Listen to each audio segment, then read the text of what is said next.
Hey everybody, it's Jason Blaha here, and it's time for the third and final part of the Q&A. So let's go ahead and knock this out. All right, first question.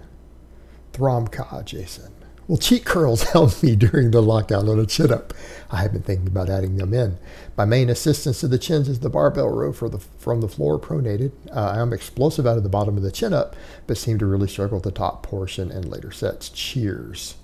Yeah, top portion on the chin-up is going to be really bicep, and then honestly a lot of mid-trap and things like that. Yeah, lats are definitely part of that too, but mid-trap and everything else.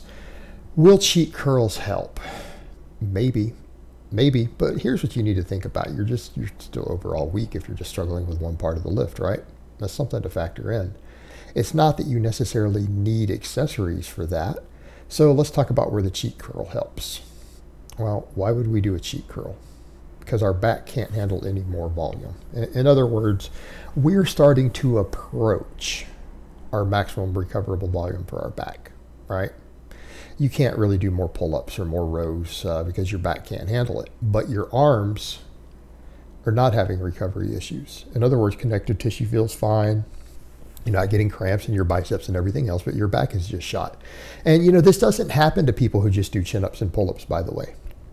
If you did the only real back exercises you did were chin-ups and pull-ups and you weren't doing any real hip hinging or deadlifting or anything, this problem usually doesn't even develop. I'm going to say this happens more with people who do a lot of deadlifting, all right? We're doing a lot of hip hinging. That tends to fatigue the back, particularly with high volume squatting thrown in. That's what fatigues the back to where the back just can't keep pace anymore. So you have to look at it from the perspective of, could your biceps add to your chin-up strength? In other words, if you have some recoverable volume left in your biceps and you wanted to pick a smaller movement because your back can't handle anymore, I think the cheat curl would be a perfect exercise, wouldn't it?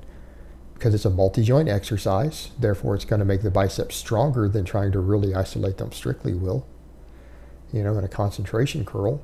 And if those biceps can get stronger and they can get bigger, you know, you're training part of the movement pattern. You're working the full bicep doing it that way if you get that shoulder rotation involved. I would say in that case, possibly yes. However, if your back can still handle quite a bit more training volume, I think you would get more carryover just by doing more chin-ups, right?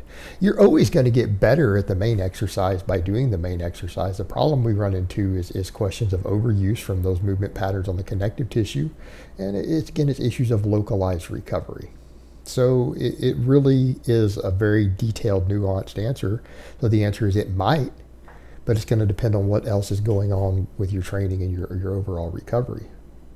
It's going to depend on what's going on there. So I would say, but definitely if your back is fatigued, and your biceps still have some recovery left, I think it could help, absolutely. All right, next question. Hey Jason, what's your thoughts on kids and training? My daughter's nearly 6 and I've been thinking about taking her to the gym and starting and learning movement patterns on squat, deadlift, and press. Nothing major, just starting on poles and slowly moving up on the light bars to say maybe 2 or 3 times a week for 20 to 30 minutes. Okay, if you personally have a good grasp on basic biomechanics and form, and your daughter is displaying an interest in doing this, as long as you're coaching everything very carefully, I think it's okay. Now, here's our concerns. This needs to be done as fun. It needs to be willingly on the part of your child, right? You don't want to force any sort of exercise or training for children. I can tell you right now, if you do, they're going to resent it and they're going to flop around and they're going to throw temper tantrums. And when they do, they're going to end up using bad form because it's going to get sloppy because they don't really want to do it. It's very passive aggressive, but that's just the way children are. So it needs to be something that she sees you doing and is willing and thinks it'll be fun to do. And you have to make it fun, and it needs to be play. Right?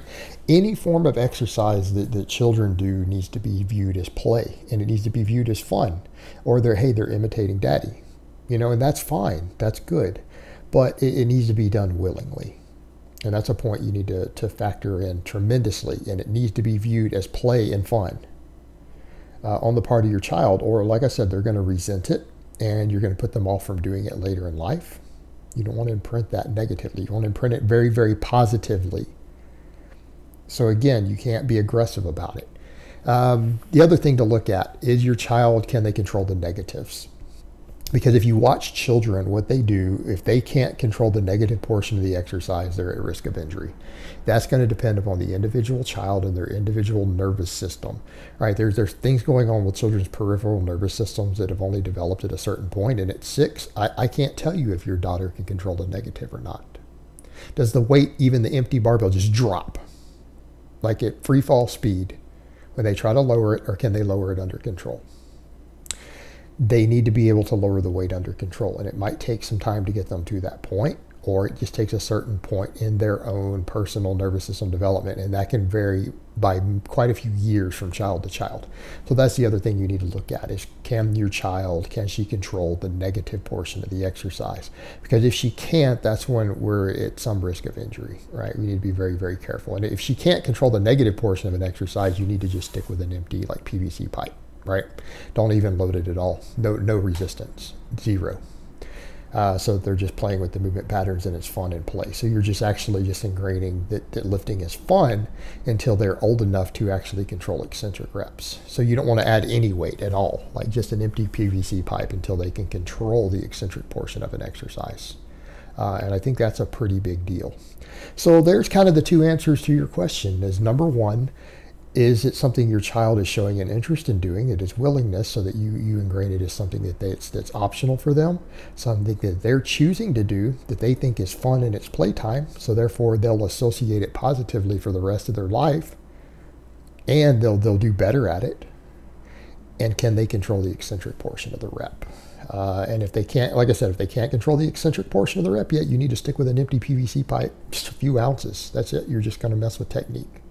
Fun time. That's it. There'd be no training component to it. All right, next question and last question of the week. Coach, what could be the reason I am so much stronger and feel so much stronger with a narrow stance squat? Every time I see guys hitting huge numbers, it's a wider stance sometimes. So F with it just hurts just to watch, LOL. Why are you stronger at narrow? Because you train narrow. Because you train narrow. And let's talk about individual hip structures. Why are some of the biggest lifters in the world in terms of their lifts able to squat so much wider than you can do? Well, because they're genetically predisposed to wider stance squats. And if you're going to hit the biggest squats in the world, the wider stance squat has a potential for a few more percentages of strength due to trimming down range of motion a little bit, involvement of extra abductor muscle. There's a lot of things going on here, particularly the low bar wide stance squat. We're trimming down range of motion. Not everyone can do that the most effectively. So like with any other sport, let's go with something like powerlifting. Let's look at the world record lifting squatters. Particularly when they go to suits and knee wraps. Oh man, that's a different animal completely. But even some of the raw guys, go watch Dan Green. Yeah, he's an ultra wide squatter. Like any other sport, it genetically pre-selects the people who have the right structures to do best. Just like basketball, it's not that basketball makes people taller. It's that people who are taller have a genetic trait that makes them probably better at basketball, with some exceptions. There are a few really narrow stance squatters who are amazingly good. There are some world record holders. They're just in the minority. Having a hip structure that gives you the best leverages to where you can squat to depth with a wider stance, because not everyone can, is just one of those genetic traits that might predispose you to being a world record holder. It's genetic. Now, is it to say that everyone can't learn to squat wider if they want to? Sure, they can. Some people struggle with depth on it. That's why some people can still sumo deadlift. It doesn't require you to go quite as deep versus some people who can just hit that low bar, ultra wide. I'm talking toes all the way to the edge of the racks. Squats, and they can go 2 inches below parallel with it, but some people can't. It has to do with your individual hip structure. Well, that's genetic. That's genetic. So that's a lot of what it is. But back to the point of why can they do it? And why are you so much stronger personally with the narrow? Because that's what you train. That's what you've been training, and that's why. If you spent an entire year doing nothing but wide, you might be just as strong on the wide, if not stronger. But it comes down to, again, hip structure of how comfortable is it going to be? How bad is it going to hurt? Is it going to cause some certain problems in your hips over time? All right, that's going to be genetic.